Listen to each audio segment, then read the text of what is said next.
Pria itu secara tidak sengaja hanyut ke pulau wanita misterius. Ketika dia bangun dia sangat ketakutan. Melihat sekeliling, kita dapat melihat bahwa mereka semua adalah perempuan dengan kulit putih dan cantik. Ini adalah pertama kalinya mereka melihat pria sejati.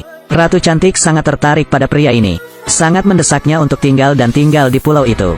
Jika dia mau, semua gadis ini akan menikah dengannya. Pria itu begitu gembira hingga dia pingsan dan jatuh ke tanah. Ratu langsung bersukacita saat melihat dadanya yang berotot, segera memerintahkan gadis-gadis itu untuk mengembalikan pria ini ke sukunya. Sejak saat itu David menjalani kehidupan yang manis dan bahagia di Pulau Putri. Ratu membawakannya secangkir anggur obat rahasia setiap hari. Oleskan saja pada tubuh dan itu akan memberikan efek yang kuat. Awalnya David menikmati kehidupan ajaib ini. Setelah beberapa bulan, kulit Ratu menjadi semakin cantik. Rasanya seperti kembali ke tahun ke-18. Para suster bersenang-senang di malam hari. Sekelompok 3 atau 5 orang bergegas masuk ke rumah besar. Tanpa diduga, David tidak bisa berbuat apa-apa saat ini.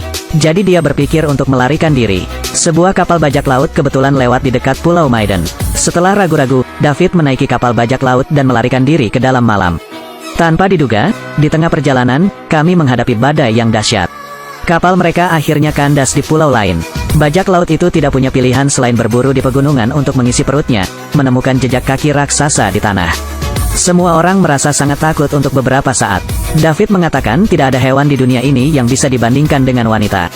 Bahkan dia tidak menganggapnya serius.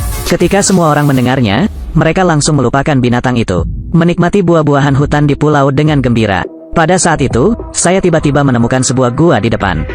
Para perompak bergegas masuk untuk memeriksa.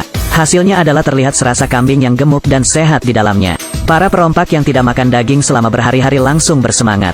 Di dalam gua tidak hanya terdapat kambing tetapi juga susu kambing segar. Ada juga keju asam manis.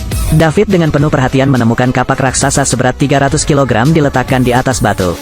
Meskipun dia begitu kuat, dia bahkan tidak bisa mengangkatnya. Saat ini para perompak tidak menyadari bahayanya. Semua orang dengan senang hati menyembelih domba untuk merayakan hari ini. Daging domba panggang utuh yang harum akan segera siap. Mereka melahapnya sampai mulut mereka penuh minyak. Setelah semua orang makan cukup, mulailah memindahkan peralatan. Segala sesuatu yang dapat dimakan terbawa oleh mereka. Pada saat itu, bayangan hitam raksasa tiba-tiba muncul. Melihat raksasa setinggi 8 meter muncul di hadapannya sambil membawa babi hutan. Sejenak para perompak ketakutan. Raksasa itu segera menjadi kuat setelah menemukan domba gemuk itu sedang dipanggang. Gunakan tangan kosong untuk mengangkat batu seberat 2 ton yang menghalangi pintu masuk gua. Kamu makan domba gemukku dan aku akan memakanmu. Sekarang bajak laut telah menjadi makanan lezatnya. David berada dalam bahaya saat mencoba bernegosiasi dengan raksasa itu. Berharap aku bisa tetap menjadi budaknya sebagai ganti nyawaku.